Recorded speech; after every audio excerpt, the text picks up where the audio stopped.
Esto es Desde la Redacción, el podcast de Rosario 3. Mi nombre es Ricardo Robbins. Manuel Belgrano tuvo una pistola que usó hasta su muerte el 20 de junio de 1820. De ese ejemplar salió la primera réplica de un arma de fuego de un prócer argentino.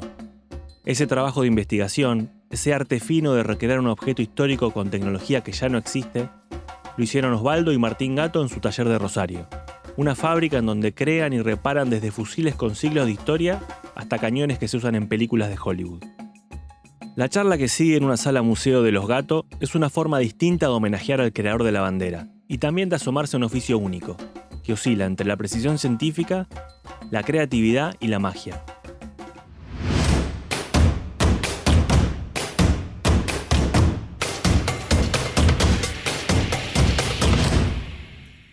Martín y Osvaldo Gatto. ¿Cómo empezó, cómo surgió la idea de fabricar armas antiguas, de meterse en este universo? Osvaldo, entiendo que tenés una larga historia con este tema, pero ¿cómo empezó?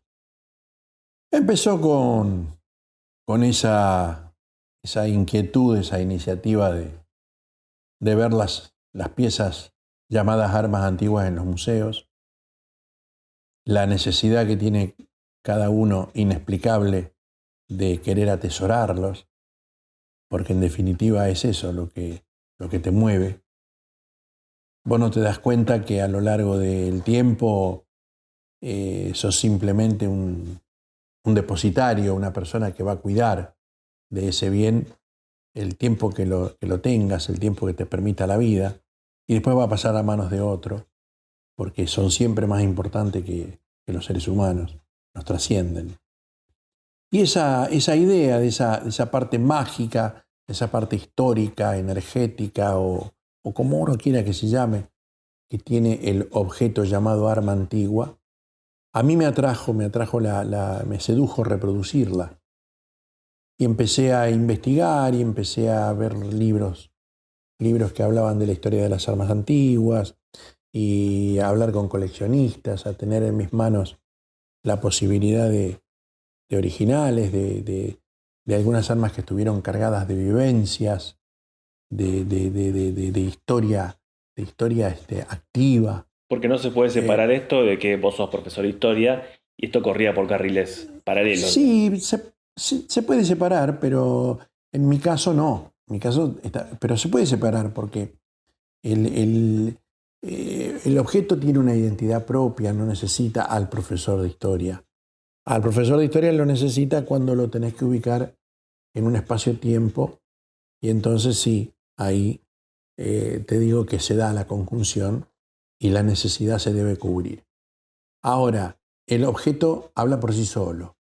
El objeto es un poco la síntesis de la sabiduría del ser humano en un momento determinado, porque logró a través de la tecnología, la necesidad, lo que se conocía, logró un objeto destinado a un fin X. Podía ser alimentar a la familia, podía ser un fin deportivo o un fin bélico, defender una nación o ganar la libertad de un pueblo. La tecnología que incluye un arma antigua habla de su época. Sí, sin duda. Sin duda. Y es siempre lo más nuevo de la época. Y se está siempre perfeccionando, siempre mejorando. Siempre se busca que esto se perfeccione para que rinda más. Primero el arma era encendida con una mecha. Después, como vos tenías que tener la mecha prendida y eso alertaba al enemigo o ahuyentaba al animal al cual ibas a cazar, obligó a que los armeros, los relojeros, los cerrajeros de la época inventaran algo para poder dispararla en el momento oportuno sin necesidad de tener una mecha encendida. Y después, como la humedad hacía que eso fallara, apareció otro que se puso a experimentar con pólvoras fulminantes que accionaban al golpe, y entonces apareció el fulminante. Y al aparecer el fulminante, aparece que si se carga por la boca, que si se carga por atrás, que si ya no alcanza que cargue una munición, ya hace falta que tire más de que haga más de un disparo, que tire más de un tiro. Entonces aparece la repetición y así la historia de la humanidad es una evolución que no termina. Claro. Es una evolución que no termina y que va dejando obsoleto lo anterior, sin hacerlo desaparecer. Sin hacerlo desaparecer, lo deja obsoleto. Hoy estamos hablando tranquilamente del Forte, pero a nadie se le ocurriría ir en un Forte a Buenos Aires. Sin embargo, pasa un Forte por acá o se para acá en la puerta y vos dejás el Audi en el cual viniste para ver el Forte. Y es más, si el tipo te da pie, hasta se lo querés comprar. Difícilmente el que tiene el Forte quiere el Audi. Bueno, ahí hay un amor por las piezas de colección, ¿no? Y también por asomarse a ese pedazo de historia. Por el pasado, porque al pasado lo conocemos. El pasado nos da seguridad, a diferencia del futuro, que el futuro es incertidumbre pura. Uno al pasado lo conoce. Entonces, se toma hasta el atrevimiento, que es hereje en muchos de los casos, de querer modificarlo. Se quiere modificar el pasado. ¿Cómo haces?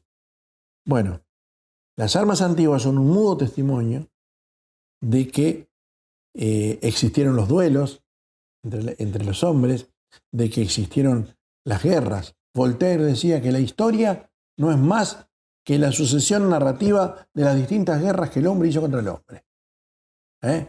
Voltaire era un genio. Y esa pasión, ese trabajo, antes me decías que en realidad vos ya de chico eras un artesano vinculado a la reproducción de armas, pero ¿en qué momentos eso se convierte en, bueno, lo que hoy es una fábrica única en la región, en Latinoamérica? ¿En qué momento empezó a ser un taller, una fábrica?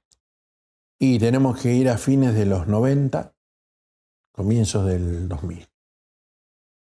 Ahí yo creo que empezamos a pensar ya en transformarlo. Yo era docente y fui docente un par de años más, pero ahí ya empecé a ver la posibilidad de que se podía vivir de esto. Y en el peor de los países para ejercerlo, porque este es un país desarmista, es un país que al patrimonio histórico no le da mucha bolilla. Y bueno, si vos vas juntando todos los elementos que componen todas las alternativas que te llevan, no es fácil exportar, no es fácil los impuestos son caros, los materiales con los cuales trabajás son muy difíciles de conseguir. Digamos que, ¿por qué pudiendo hacerlo difícil te lo van a hacer fácil? Entonces, vos que sabés que cuando uno no quiere, dos no bailan, elegís bailar con la más fea porque te va a tener que esmerar un poco más.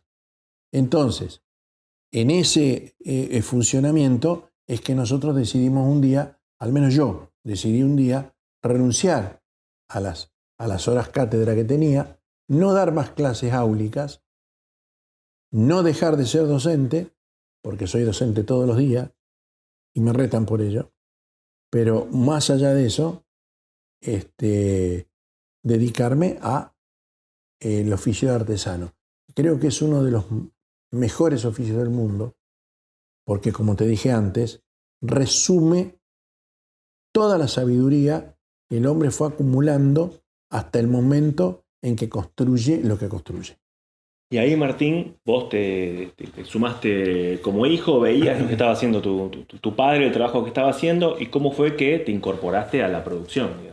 Claro, bueno, mira, como él te decía, a finales de los 90, un poco incentivado por todos los amigos y familiares que se hacían conocidos del hobby, de la pasión que tenía mi viejo con esto, todos lo alentaban y le decían: vos tenés que dejar la docencia y dedicarte a esto, vos sos un artista, vos tenés que darle para adelante con esto, estás equivocándote porque estás renegando con lo que le pagan a un docente en los 90, era una miseria, ¿no es cierto? Entonces un buen día un amigo mío le dijo, mira, viste que está esto incipiente, esto loco que se llama Internet, ¿no? Estamos hablando de finales de los 90.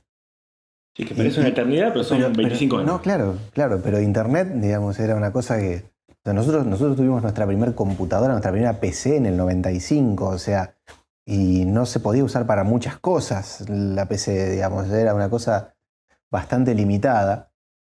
Y en el 98 este chico, amigo mío, hizo lo que se terminó convirtiendo y hoy en día es la página más antigua de Latinoamérica de armas antiguas y réplicas.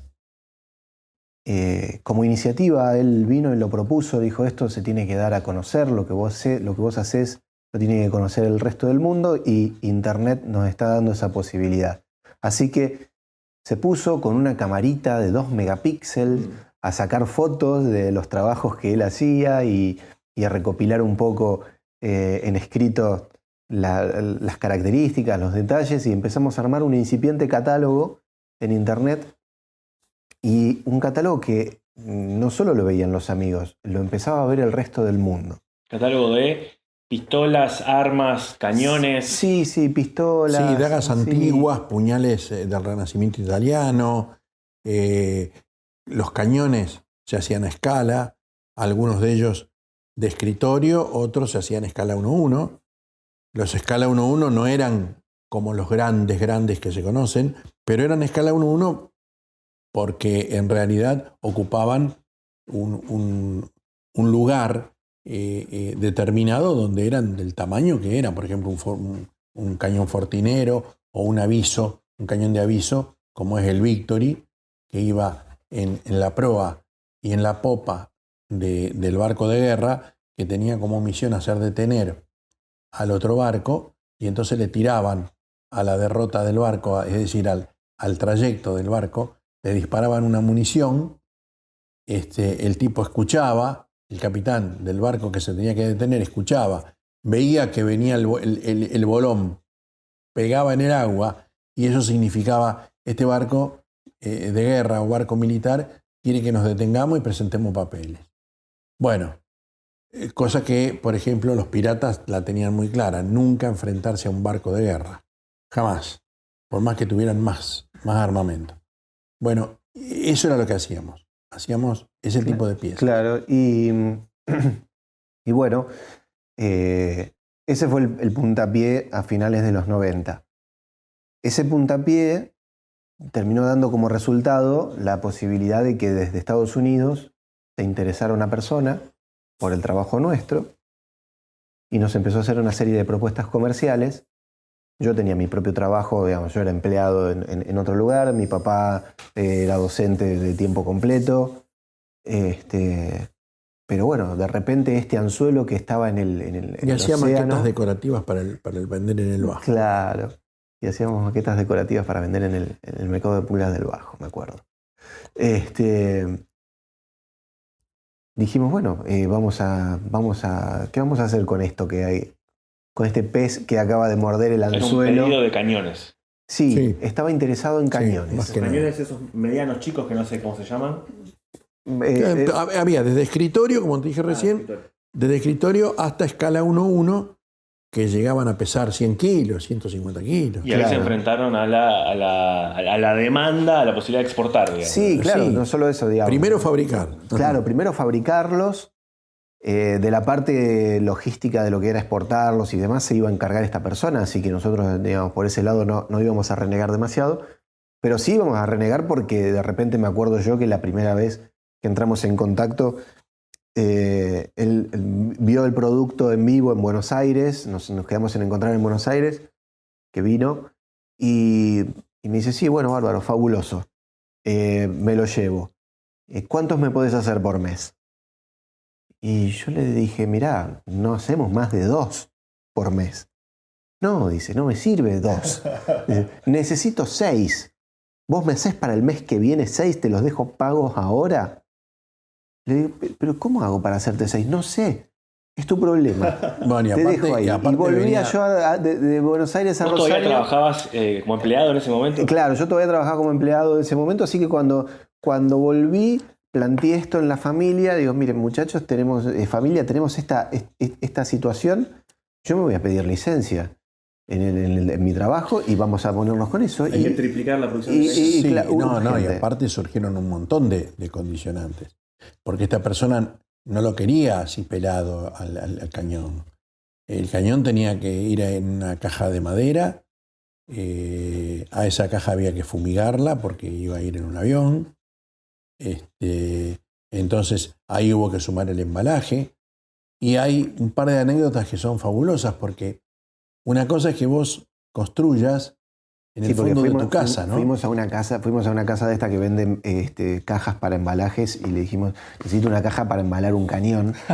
Y nos miraron y dijeron, pero ¿de dónde de qué hueco saliste? Claro. Así que hubo que inventar el embalaje también, porque no era solamente diseñar el cañón, también había que diseñar en la caja. Ustedes se enfrentan al desafío de todo el tiempo tener que estar inventando sus insumos, sus embalajes, todo el tiempo están creando, ¿no? Te cuento la anécdota, por ejemplo, maravillosa, que vos decís, bueno, ¿dónde lo construye? Lo construye en el garage, lo construye en el sótano. No, ¿sabés qué hacíamos?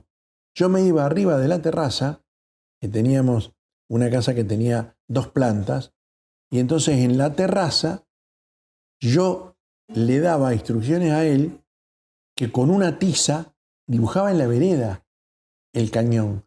Yo le iba diciendo cómo tenía que hacer, dibujaba la rueda, y así la gente que pasaba con los autos miraba eso. Vos desde el techo y desde la calle dibujando. Desde el techo y él en el piso de la vereda dibujando. ¿Por qué eso? Y porque vos necesitabas perspectiva. Para manejar la escala.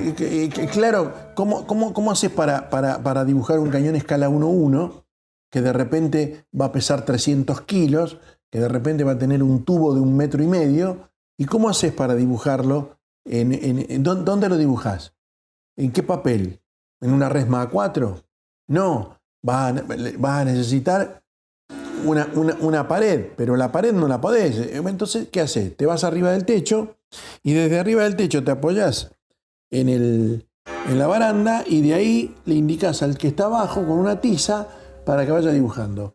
Después, cuando eso está más o menos aprobado, se saca el modelo de cartón, cartón o papel madera, y después esta mesa, donde estamos acá, era el lugar donde se plasmaba, se le daban las medidas, se le ponían las líneas de cota, y después de acá iba a la madera. Más artesanal y creativo, pero claro, en Argentina que eso. Pero claro, es que así era. Ahora, quiero hacer una aclaración para nuestros oyentes. Se escuchan algunas campanadas de relojes, porque en la sala en la que estamos, que hay cientos de armas antiguas, hay además relojes que tienen todo tipo de historia. Hay relojes de Mariano Moreno, de Urquiza, de la época de Napoleón. De la época de la guerra.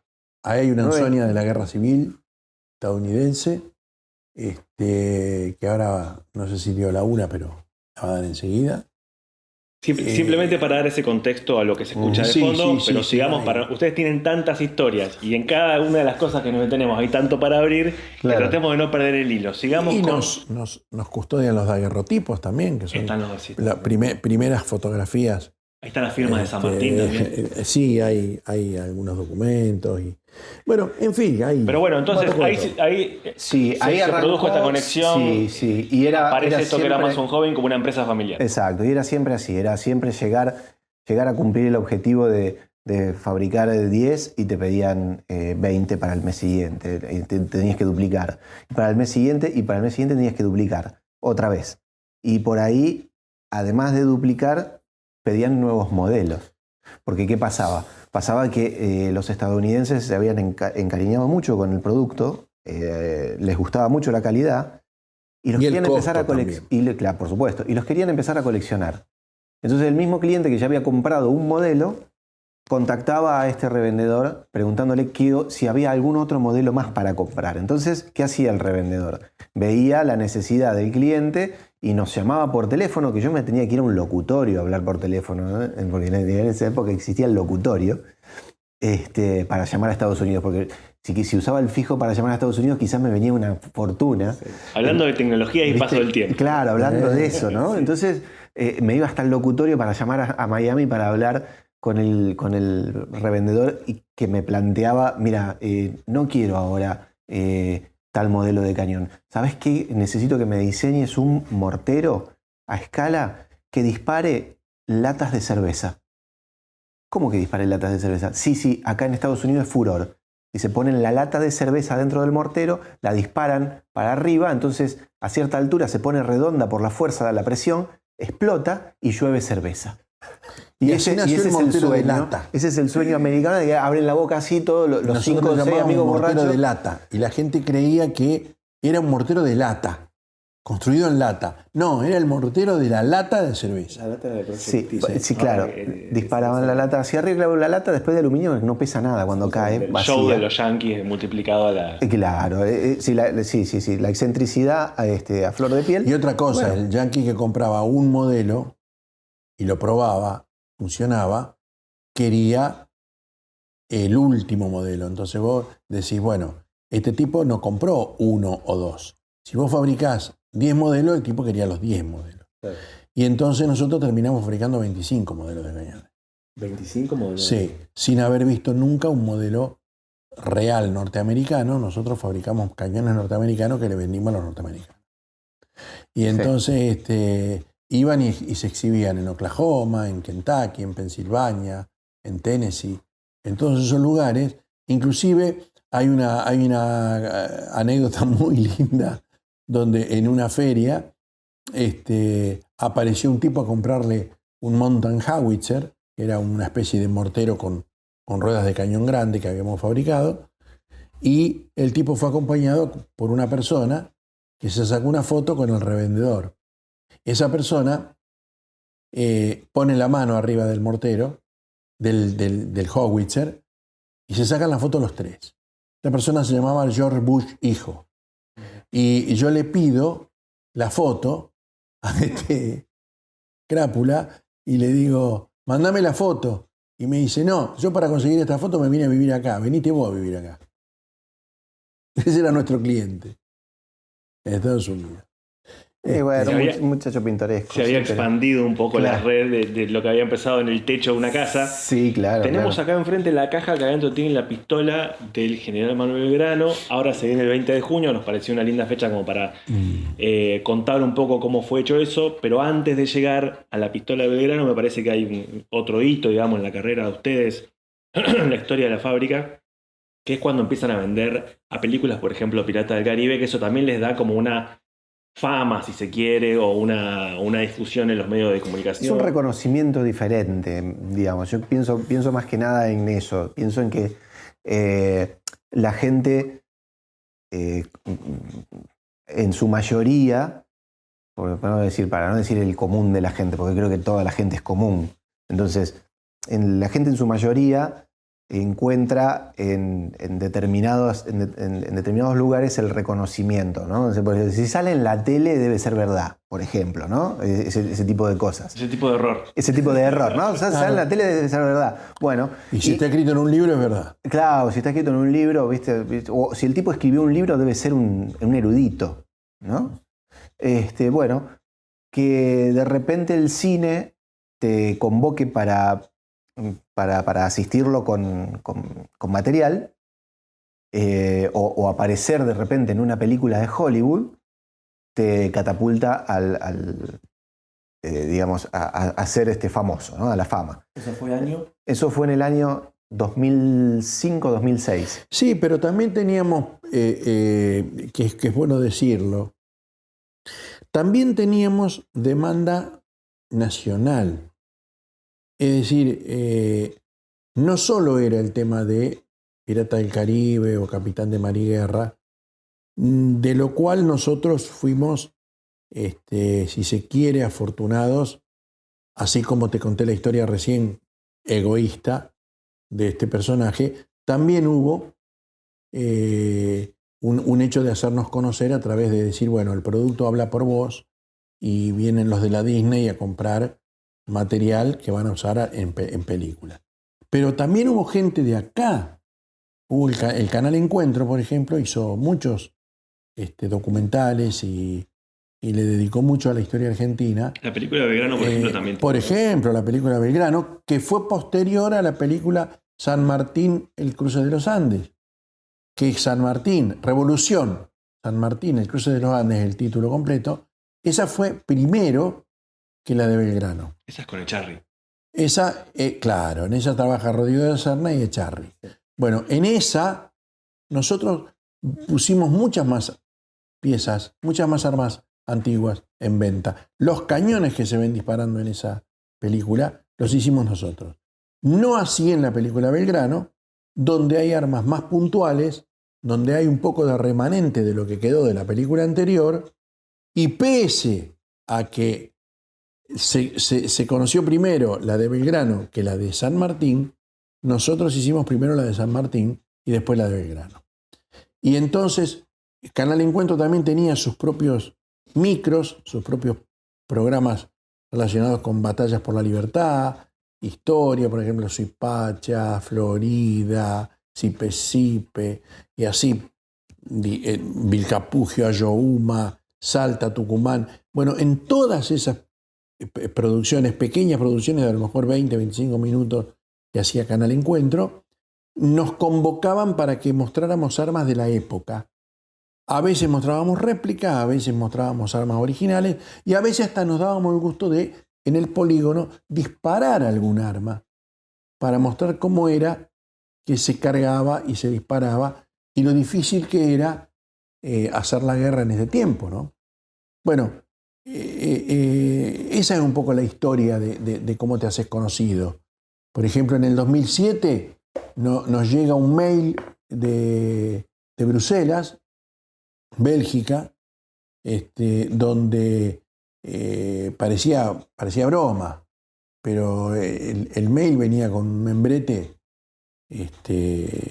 que no era chacota, era el membrete de la OTAN, pero no decía OTAN, decía NATO.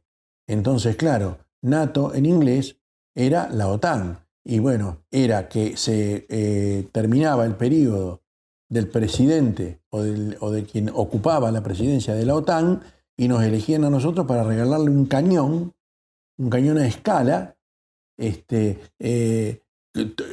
todo de bronce, con las ruedas enllantadas en bronce. Y fue en el 2007 que el presidente saliente de la OTAN se llevó como obsequio un regalo que le hicimos, que le vendimos nosotros al Ayuntamiento de Bélgica, hecho acá en Rosario, y que muchos se están enterando a través de este relato.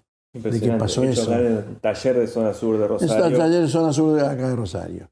Como pasó también con la corbeta Esmeralda en 2011, que reflotan la corbeta Esmeralda en Chile y la convierten en museo. Bueno, fuimos los únicos extranjeros que colaboramos en fabricar los 16 fusiles de dotación, las 6 hachas de abordaje y los 6 sables de abordaje de la corbeta Esmeralda, que es lo mismo que decirte la fragata Libertad Argentina. Claro, hoy es un museo en Iquique, en el norte de Chile. Me comentaban antes que cumplieron más de 1000 armas fabricadas hace unos años, más de 2000 cañones, pero, si no me equivoco, en 2013 empezaron con un desafío que es la pistola del general Belgrano. Sí. ¿Por qué? ¿Cómo surgió? ¿Cómo se le ocurrió? ¿Cuál fue la inquietud? Mira, qué sé yo, pienso en que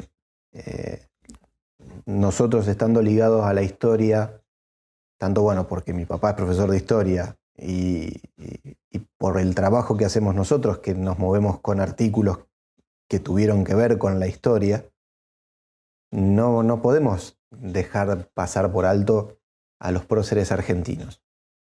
Y en eso, no hay mucha vuelta que dar. Es Belgrano, es San Martín, son las primeras figuras que uno le remiten en la mente cuando piensa en el prócer argentino.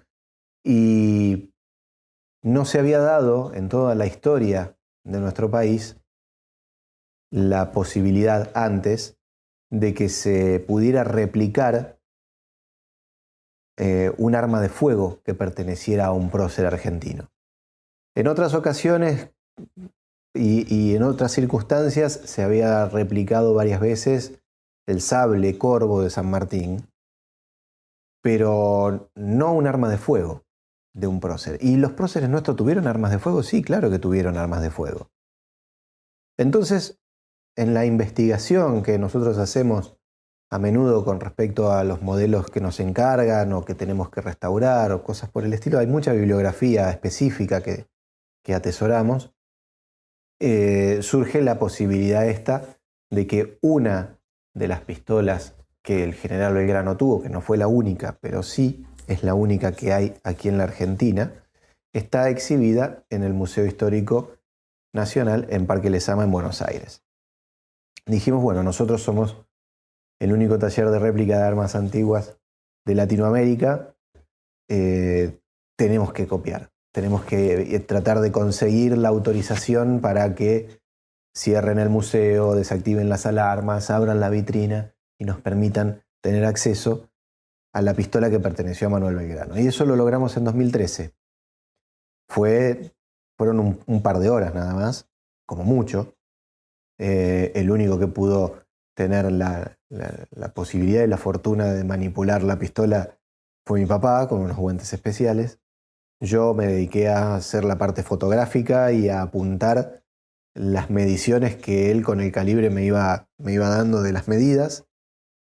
Y todo esto rodeado de gendarmería, museo cerrado, ¿no es cierto? O sea, bajo un montón de gente que estaba custodiando todo.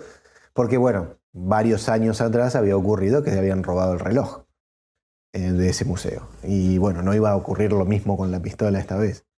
Así que, sabiamente, lo custodiaron como debieron haber custodiado todo. Solo ustedes dos. Solo nosotros. Bueno, perfecto.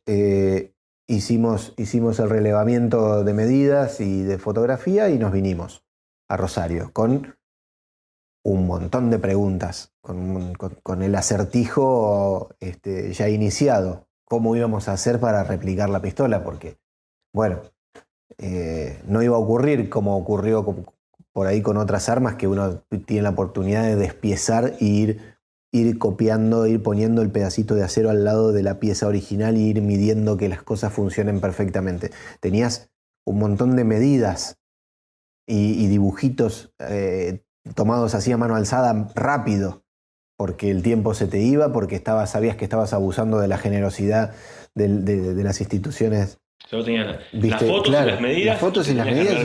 Y entonces ahí es donde me puse a soldar, claro, pedazos de fierro, buscando que el resultado fuera algo parecido a lo que habíamos traído en foto, en medidas. Y así surgió la primera pistola. ¿Qué materiales tiene la pistola? La pistola tiene los materiales como originales. La culata es de nogal, el caño es de acero, tiene bronce donde lleva bronce. Pero la primera pistola que se fabricó, sobre la cual después se hizo todo el proceso de predisponerla para ser reproducida con más continuidad, bueno, esa primera pistola fue hecha completamente a mano, completamente a lima, a martillo, a prueba de error, y bueno, fue la que... Es como un boceto eso. Más que boceto, es una original hecha a mano, que si se podía disparar, la disparamos. De hecho, era la prueba de fuego, como se dice. De ahí viene la prueba de fuego, ¿no? La palabra prueba de fuego. Entonces, cuando la pistola estuvo lista, estuvo terminada, él se encargó de escanear las piezas, pasarla a material plástico. De hecho, acá tenés una reducida de Belgrano. Es decir, estamos viendo una pistolita de plástico blanco más chica, que es como una especie de modelo. Claro, precisamente porque cuando vos tenés el modelo físico y tenés el escáner y la sabiduría que tiene él para el manejo del escáner y demás, vos podés hacer que esta pistola mida 3 metros o podés hacer que mida 2 centímetros. Entonces, de ahí a llevarlo a la medida exacta, había solamente que proponérselo. Y así fue que esa primer pistola que hice yo a Lima a golpe de martillo y que después él grabó con los buriles a mano y todo lo demás, y dijimos, tenemos la pistola de Belgrano, bueno, dijimos, bueno, ahora vamos a la número 1. Que la número 1... Eso debería ser la número, en términos periodísticos sería una número 0. Una número 0. La que no se publica. Esa número 0 fue la que nosotros utilizamos para mostrarle al chosno nieto de Belgrano y hacerlo emocionar y decir, ustedes rosarinos, con Belgrano hay una historia muy particular, Belgrano, Rosario, ustedes, y bueno, yo voy a querer una. Y bueno, para usted va a ser la primera, le dijimos. Así que él se quedó, la que está en el Museo de los Patricios, allá en Buenos Aires, esa fue hecha completamente a mano por mí. Él tiene la original mía. O sea, hablando de reconocimientos, ahí que el descendiente de Belgrano haya de manera Bueno, aprobado. él firmó los certificados lacrados que la pistola que hacemos es 20 gramos de diferente a la original y que es la pistola de Belgrano.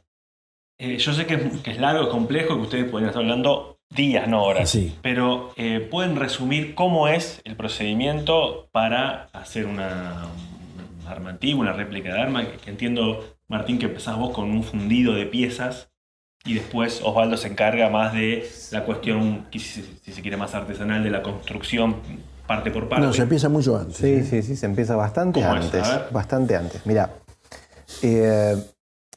viste que cuando recién mi papá te decía que hay un proceso donde él se puso a soldar y a limar y que entonces esa pistola está construida de una manera que no es la forma en la que están construidas las demás. Las demás también están construidas a mano, pero pasan por un proceso diferente.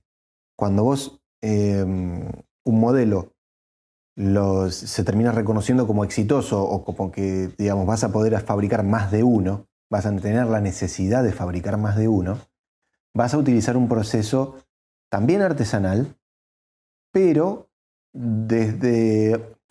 para no arrancar tan desde abajo como tenés que arrancar con un artículo único que de repente no vas a volver a reproducir nunca más. Hay algo que yo quiero decir en beneficio del reconocimiento de nuestro laburo. Este tipo de piezas, estas armas antiguas, en la antigüedad, cuando fueron última tecnología, cuando fueron las armas que iban a pelear la guerra y eran el último grito de la moda, no las hacía un solo tipo o dos tipos, personas, digamos.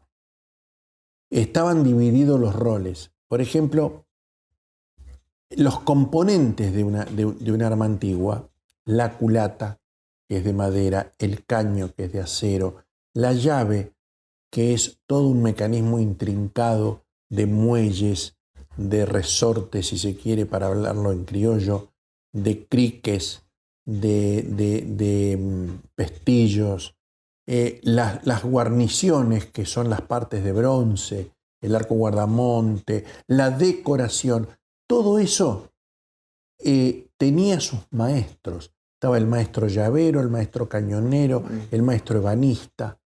Y después estaba, por último, el fiscal, que era el que hacía que hoy, por ejemplo, la Torre de Londres sea famosa, porque en la Torre de Londres es donde estaba el sello que le daba al arma la autenticidad de que iba a servir para ser enviada al frente de combate. Nosotros, en cambio, tanto él como yo, hacemos todos los componentes del arma. Que eso es lo que no ocurre ni siquiera hoy con los demás artesanos del mundo. Los artesanos del mundo en los países industrializados, ¿qué hacen? Agarran el teléfono, llaman a una compañía que fabrica llaves de armas antiguas y entonces le compran la llave de la pistola tal.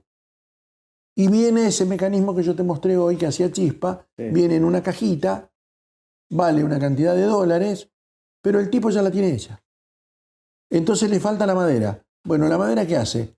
Va y la compra o bien trabajada, porque fue puesta en una Blanchard o en una máquina de control numérico, y existe el control numérico, que eliminó el control numérico, es como el robot o la inteligencia artificial. Es imposible de detener. Bueno, va reemplazando lo que nosotros estamos haciendo, que es construir a la manera antigua, donde a veces nos tenemos que fabricar nuestra propia herramienta para poder llegar a determinado lugar. Eso es lo que mirábamos antes del taller, ¿no? Es tan particular lo que hacen, que a veces no tienen el insumo y tienen que fabricar la forma de generar el insumo porque no existe o no está difícil. Exacto. Entonces, ¿cómo se puede resumir ese proceso que es muy complejo, pero para que se entienda? Bueno, pero perfecto. Vamos a suponer que arrancamos la construcción de una réplica de un arma original que está en nuestro poder. Entonces, el arma original se despieza y en la mayoría de los casos, se hace un escaneo tridimensional de las piezas. Para poder tener un archivo digital tridimensional. Pues escaneo es imagen, foto a computadora. Sí. ¿O es otro procedimiento? No, el escaneo tridimensional es convertir en figura tridimensional por medios digitales. Bien. Es muy parecido al equipo de resonancia magnética. Nosotros tenemos uno, pero que se usa en este caso para nuestro trabajo. Por medio de ese escáner tridimensional nosotros obtenemos una copia digital de las piezas. Las piezas después van a pasar por un proceso de impresión 3D o de mecanizado por una máquina de control numérico para poder generar las matrices para preparar la fundición de las piezas. Todos esos procesos van degradando la figura en realidad. Pero, por otro lado, te van dando la posibilidad de la repetitividad. ¿No es cierto? O sea, no existe el método perfecto, digamos. Hay algo que siempre termina compensando ese avance. Entonces, una vez que la pieza la tenés lista para fundir, la fundís como se fundían en la antigüedad también se fundía, las piezas también se fundían en la antigüedad, era la forma en la que se hacían las cosas. En los metales se fundían. Entonces vos para poder llegar a fundir una pieza, que la tenés que calentar y hacerle un montón de cosas para poder fundirla, no podés someter la pieza original a eso, es que agarrás y haces una pieza aparte para ese menester. Y cuando la fundiste en un material que el molde es de arena, por lo tanto la pieza sale con una rugosidad y con un tamaño distinto al tamaño que tiene que tener al final, porque te tiene que permitir a vos quitarle material para limarla, para pulirla, para hacerla encastrar con la pieza siguiente, porque es un mecanismo de relojería.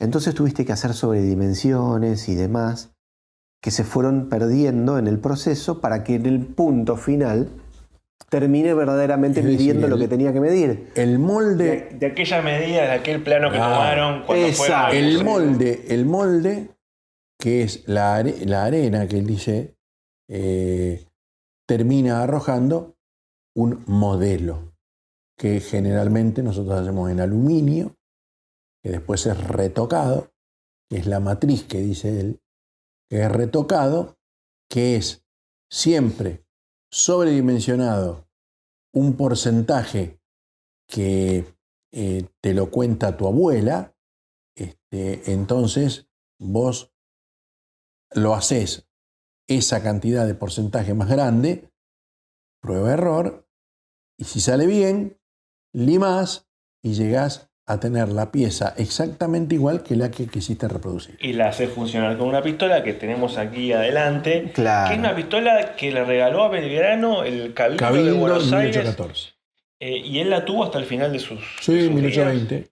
Claro, se la deja a su hermano Domingo, que era el sacerdote. Es una Bueno. pistola que él usó en algún momento, una pistola de Pistola que seguridad él usaba personal. de defensa, claro, él llevaba encima, tiene el gancho de cintura para la faja.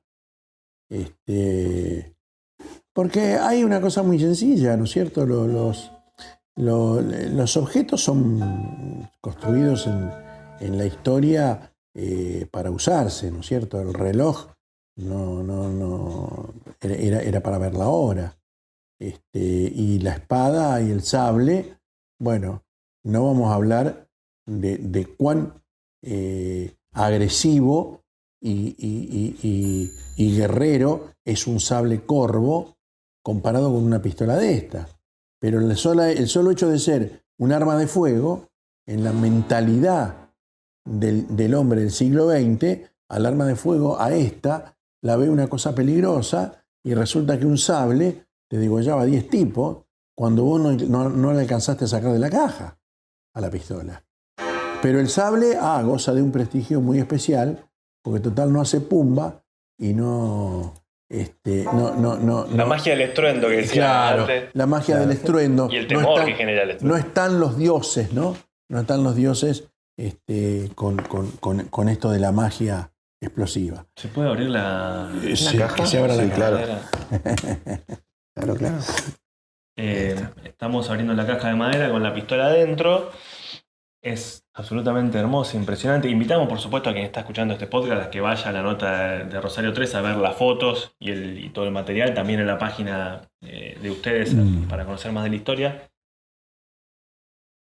Esto... hay un libro de Martín Caparrós, Valfierno, en donde cuenta un poco la historia detrás del robo de Mona Lisa. Sí. Y hay una historia también de cómo se hicieron réplicas de Mona Lisa para generar una estafa como historia de fondo. Y un poco lo que plantea el libro es que el verdadero arte, o uno de los protagonistas del libro, que el verdadero arte es el de la réplica. Porque un original lo puede generar un artista cualquier manera, pero hacer una réplica con esta belleza y esa exactitud es el verdadero arte. No sé si ustedes consideran, tienen un concepto similar a ese. Yo siempre dije que el médico, para curar al enfermo que está vivo, estudió a los muertos. Entonces, claro, lógicamente, el gran mérito del artista está en hacer y tener los conocimientos, la sabiduría, las habilidades para reproducir lo que hizo otro, que no tiene por qué ser considerado una falsificación, no tiene por qué ser considerado un plagio, sino todo lo contrario. Crear, ¿quién puede discutir lo que es crear? Un día le fueron a pedir a Salvador Dalí una donación para ser sorteada en una escuela y ganar fondos. Salvador Dalí pidió un papel en blanco, hizo una línea rota y firmó abajo Salvador Dalí. Una de las damas de beneficencia le dijo, pero vinimos a buscar una obra suya. Es que esto es una obra mía. Ustedes lo que vinieron a buscar es un donativo para rifar, para obtener fondos. Bueno, esto es una creación mía. Es indiscutida. Es una creación mía. Esto vale lo que valdría un cuadro de Salvador Dalí. Sí, por el solo hecho de ser original. Claro. Entonces, esto es así. Sí, igual yo considero está bárbaro. Copiar yo creo que es mucho más difícil que crear. Sí, absolutamente. Yo pienso lo mismo. Porque, obviamente, la creatividad, al no tener un parámetro preestablecido, te permite esconder tus defectos y no solo demostrar tus virtudes. En cambio, cuando te tenés que ceñir a algo ya ya preestablecido, y si encima lo ya preestablecido es conocido por muchos, te expone a tener que hacerlo exactamente igual. Bueno, ahí, si vos me permitís, hay un ejemplo clarísimo en aquella caja que está en la otra mesa, que es una caja con 2 pistolas de duelo. Vos fíjate, las 2 pistolas están en una caja. Las 2 pistolas son idénticas. Hacer una pistola hoy de tiro o de duelo podría llegar a valer, por decirte, podría tener un costo de $1.000. Bueno, hacer 2 pistolas que van a ir a una caja de duelo puede llegar a salir $3.000. Y vos me vas a decir, pero qué barbaridad, te pido 2 por separado, ¿y cuánto me salen? Te salen $1.000 cada una. Pero si vos me pedís las 2 que van a ir adentro de una caja, yo te las voy a cobrar 3.000. ¿Por qué? Porque tienen que ser idénticas, porque las van a comparar una con otra. No puede haber error entre una y otra. Aun cuando lo haya, la gente no lo tiene que notar. Entonces el esmero que vos vas a poner en esas 2 piezas tiene un costo adicional. Claro, entiendo. En todo caso, bienvenido el arte de la creación y el arte de la réplica, Claro. que es una maravilla lo que se ve acá. Para este 20 de junio, porque ustedes también tienen una particularidad, ¿no? Han disparado cañones Sí. en San Luis, incluso acá en Rosario, ¿no? Sí, los del Monumento a la El Bandera. Monumento de la Bandera. O sea, no le escapan a esa espectacularidad de poner en No. acción lo que hacen. Hemos hecho el ridículo en todas partes. Para este 20 de junio, ¿hay alguna actividad? ¿Los han convocado? ¿Alguien los ha llamado para algo? Mira, el tema de disparar algún cañón o por ahí algún mosquete o fusil, cosa por el estilo, no, siempre obviamente relacionado con alguna fiesta patria. A nosotros nos encanta por el hecho de que no solo de dar visibilidad a lo que nosotros hacemos, a lo que es nuestro métier, sino también como con la finalidad educativa. Yo noto ahí en ese momento, en el momento en el que de repente ocurre el disparo del cañón o del mosquete, siempre que se disparan con salvas, digamos, o sea que no producen ningún tipo de daño, ¿no? Pero sí provocan algo en la gente. Y lo que provocan en la gente es el desacartonado de la historia. Es esa cosa de poder escuchar y oler, porque el olor de la pólvora es muy particular, de escuchar y oler cómo sonaban esas armas y cómo sonó un combate, por ejemplo. Eso no te lo cuenta un libro. Vos lo lees. El sonido y el olor de la historia, claro, es algo que no está escrito. Entonces de repente a vos te llega, se te impregna la historia por otros sentidos. Por el olfato, por el oído. Y no por leerlo o porque alguien te lo esté contando. El estampido, esa onda expansiva que te pega en el pecho en el disparo del cañón, esos pelos que se te mueven en todo el cuerpo, te dan una magnitud diferente a la hora de interpretar un acontecimiento histórico. Sí, la vivencia siempre genera Exacto. una cercanía distinta. Y esa posibilidad hay que poder aprovecharla. Esa posibilidad hay que poder aprovecharla porque, ¿sabes qué? Por ejemplo, pasa mucho con los chicos, ¿no? O sea, los chicos se fascinan cuando ven eso. Y una vez que vos lograste la fascinación del chico, puedes explicarle un montón de cosas. Puedes contarle un montón de cosas y le va a quedar muy de otra manera en la memoria. ¿Viste? Que el típico chiquito que se viste de granadero hecho con papel maché y cartulina y va o se pintan con corcho quemado. Está bárbaro, yo también lo hice y todos lo hicimos. Pero la ciudad también ofrece posibilidades de vivenciar la historia un poquito más profundo. Bueno, este 20 de junio particularmente no hemos tenido ninguna propuesta. Así que no vamos a participar de ninguna de esas recreaciones donde podamos participar, pero siempre estamos abiertos a... Eso, es una pena que no se haga nada este año en ese sentido, pero es muy rico no solamente la historia que ustedes tienen para contar, sino asomarse, por ejemplo, a esta sala museo, que cada pieza tiene su historia. Sí, podemos estar semanas recorriendo y contando. Absolutamente apasionante. Yo les quiero agradecer este rato, esta casi hora de charla, así que por hoy vamos cerrando por acá. Seguramente habrá nuevos proyectos y nuevos emprendimientos para volver a visitar. No, nosotros te agradecemos a vos porque una de las carencias y falencias que nosotros tenemos es la difusión, el darnos a conocer. Se ama solo lo que se conoce y nadie va a amar nuestro trabajo si no lo conoce. Es decir, lo que siempre sirva para difundir es bienvenido, y más cuando se hace con la tan buena onda que tienen ustedes para difundir nuestro acervo cultural, ¿no? Ojalá sea un aporte. Gracias a los dos. Gracias a vos. Gracias, muchísimas gracias.